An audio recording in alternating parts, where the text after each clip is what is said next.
Listen, I've got another comment from the Instant Match Reaction from yesterday. Joel and Ward said, at the end of the day, I think we should reserve some level of judgment for Mo. As for a right winger, he's only one goal behind Aguero for the Golden Boot with 7 assists too. Bobby, for example, only has 11 goals and he's our striker. So I feel more pressure should be on him and not just on Salah. Now, I don't know whether I fully agree with everything that he said, but I love the gist of what Jolian is saying there. Because I think we do hold Salah up to a higher standard. Yeah. I think at time, I go back to 2 months ago, Mane misses, well, he's not a great finisher. Salah misses, he should be banging that in. In the same way, we've just had the conversation with Matip and Van Dijk, and we're holding Van Dijk up to a higher standard than we're holding Joel Matip. Yeah. There is that. But again, this isn't Mo Salah. Let's talk about his performance. Because I think this is dead interesting. Do you think he was selfish yesterday? Yeah. Do you think he was selfish? Yeah. Yeah? I do, yeah. I think, no, I don't think so. I think there was 3 occasions during the game where he was selfish, but he touched the ball 50, 60 times. Yeah. You know what I mean? And I think, and that's only because I've watched every one of his touches back. I came out the game thinking he was selfish, just like you, but you probably haven't watched it in quite the same way I have since. Because that's the narrative that people are telling you. That's Twitter, that's the commentators, that's everything is trying to blind your senses to say Salah's in bad form. Maybe. I think there's always an element of that. Who forces the ball back for the first goal? Mo Salah, by chasing down a lost cause against the goalkeeper. Oh, no, but you know what I mean? But that selfish Salah, he's doing that for the team. No, but we win the ball back and we score the first goal. But I don't think that's the judgment on Salah, by the way. I don't think anyone's got any criticism of his all-round play. His work rate's second to none.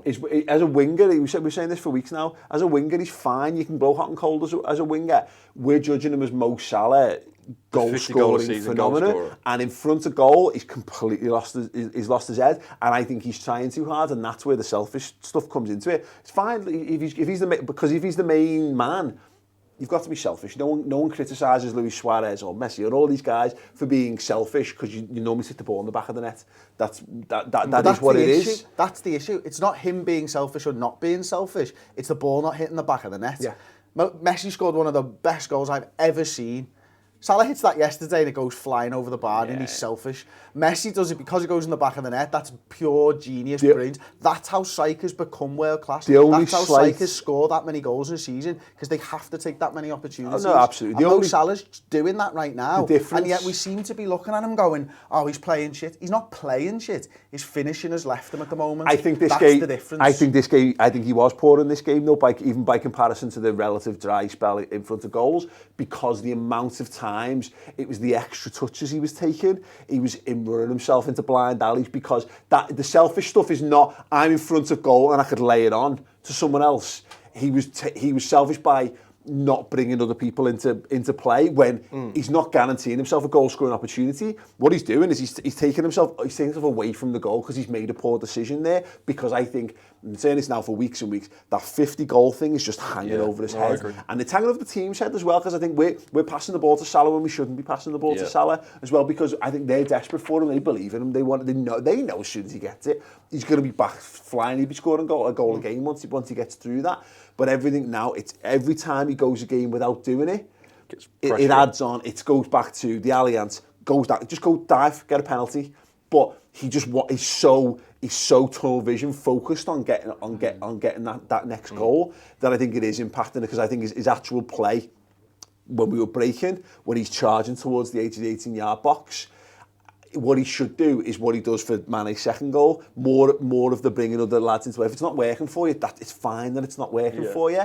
But go back, be a bit more of a creative for a bit, and trust that he's not going to break this duck by dribbling past 4 players and smacking it into the bottom corner. It's not going to happen. No. It's going to be one where it's a little scuffed toe poke from his right foot and it ends up in the bottom corner. That's how he's going to break the duck. But the thing for me is, and I don't know whether it doesn't sound like you will agree, he gets an assist in the Allianz. He gets an unbelievable assist. This isn't a lad that's playing solely for himself. No. And, he wins the ball back for our first goal and he hits the shot at the keeper that the keeper spills that gets the penalty in this one. This isn't a lad that's literally just playing for his 50th goal. He's still playing well for the team, is my point, as proved by the assist and the fact that he wins the ball back and the fact that he forces the keeper into an error in this one. No, I think he's He's selfish in the final third of the pitch and in certain games. I think he realises the severity of the situation against Bayern Munich. It's a case of I can't afford to be selfish here, and I don't think it's not to his detriment when you've scored 50 goals in a season. It's so hard to even match that, but that's always going to be in his head, and he's got an entire country on his back in terms of Egypt and the amount of fans that he has as an individual, not just the football club, the amount of fans that he's got just as one person. He's been put into the media. Look at the Pepsi advert he does with Messi. You know, he's been cast into this sort of bracket now with superstars, with your Messi, Ronaldo. He was in the Ballon d'Or nomination. He was in the Team of the Year last year. He was one of the best players in the world, and it's all going to be in his head, and he doesn't want to let that slip. And the interesting thing for me is we did the Man of the Match show this morning, and we got most of our stats from SofaScore. So I was like, okay. So Mohamed Salah had a 6.1 rating. So I was like, I'll have a look, see what they were saying about him. So he had 5 shots, 2 of them off target, 5 dribble attempts, none of them successful, 1 big chance missed, 2 crosses, none accurate, duels 1, he attempted 12 and won 1 of them, and he was dispossessed 4 times. Yeah. That's the mark of a man that's not having a good game.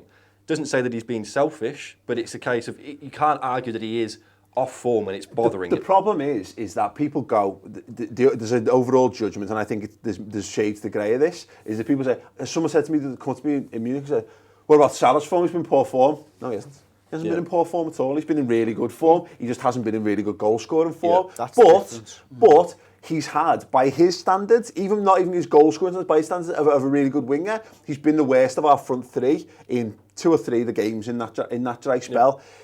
And I think, again, for me, the Fulham game he didn't have a terrible game, and he has not been in terrible form, but he's in a dip, and he's allowed to have not brilliant games. We don't have to leap to Mo Salah's defence every single time he's not great. Yeah. He's allowed to not be great. He's allowed to have games where we go, he was a bit shit today. He was for a world class. I think it's skewed because I don't think it's a balanced argument at this point. My issue is, everybody is now on him, judging him on how many goals he's scored.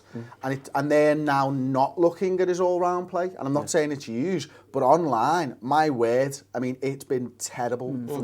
Just had to do a live show after the game yesterday to see the abuse on my right side. Every single comment was how shit Salah's been playing. And it's like, no. Like, genuinely. I mean, it's ridiculous to the point where you're now not looking at his all-round game. Yeah. You are judging him just on those things. If Mo Salah scores 1 goal yesterday, none of this is a thing. Well, and that's the difference. There's grown people who are intelligent, don't have any real reason why not, who can't wipe their arse properly. You know what I mean? The point is, there's fucking morons everywhere, isn't there? We know. We watch him week in, week out. We know enough about football to be able to look at it. Anyone who thinks Mo Salah's in overriding terrible form is just wrong. Yeah. It's wrong. This is not even a subjective thing. He's at worst fine. He's causing problems. You're right. He's getting assists. He's causing problems to the opposition. Before, the tracking back. Yeah. The tracking back that he did for that, was it a corner that he came back from? I mean, he's beaten Van Dijk back to centre half. He's pressed 3 fellas, and he ultimately stops a goal for me with Andy Robertson. Yeah, if this is Mo Salah playing at a 6. You know what I mean? But he's having a bad game, and he's having telling impacts in big moments of the game. If he's not the assist, he's the guy before the guy. He's stretching the fence. Our football team is a living, breathing organism. It is one. It is a collective. It's not just the one fella. So you can't take Mo Salah out of that team and expect the other bits to work as well, because that's what happened. It's a house of cards at this point. Exactly. And who else are we going to put in? Jane Jacqueri? Fuck off. Why is it as if Shane Jacqueri deserves to come in place of that? Divock Origi, fine, he's doing okay, but really, nah.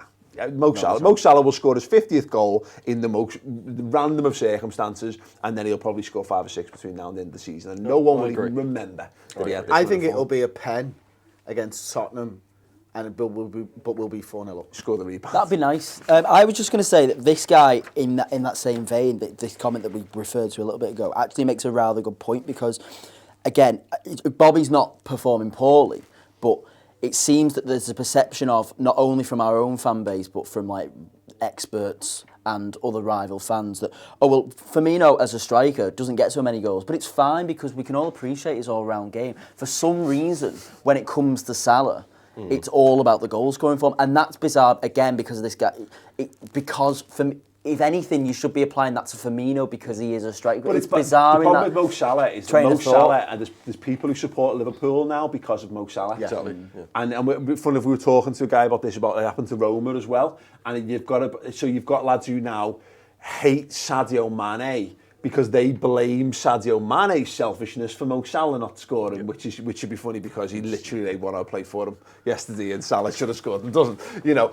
So you've just got people who've got Salah creates these wins because you're right, because he's become a global megastar. You have an opinion on Mo Salah without really knowing Mo Salah nowadays. I think like PewDiePie. Absolutely, no idea who that gobshite is, but maybe he's probably a gobshite because he's famous. There you go. So hang on, there you go. One more on Mo Salah? Yeah, just that. To go back to the point though. Again, it's tough to make just to play devil's advocate on a little bit. He's not played right wing all season, has he? You know, he has played centre forward, and that's where he's got a lot of his goals from this season. So, but you're right. We should just be judging the overall team. Who gives a fuck if individuals are in great form or not? Two of our strikers have got 34 Premier League goals. Two of our front three. And then, I don't know, is Bobby on 11 or 9? 45 for 3 of them. There you go. I mean, that's crazy. That's brilliant. And that's Liverpool playing at their absolute best when actually our attack is faltering, if you believe everything. So there you go. This, if you've enjoyed this, has been from the Final Word show over on the redmentv.com. Don't forget to like the video, subscribe to Redmen TV, but more importantly, if you've enjoyed this, we do this, but this one's going to be over an hour, easy, an hour and 10, hour and 15 minutes. So get over there, watch the full show. It's brilliant. Thanks for watching, and we'll see you next time.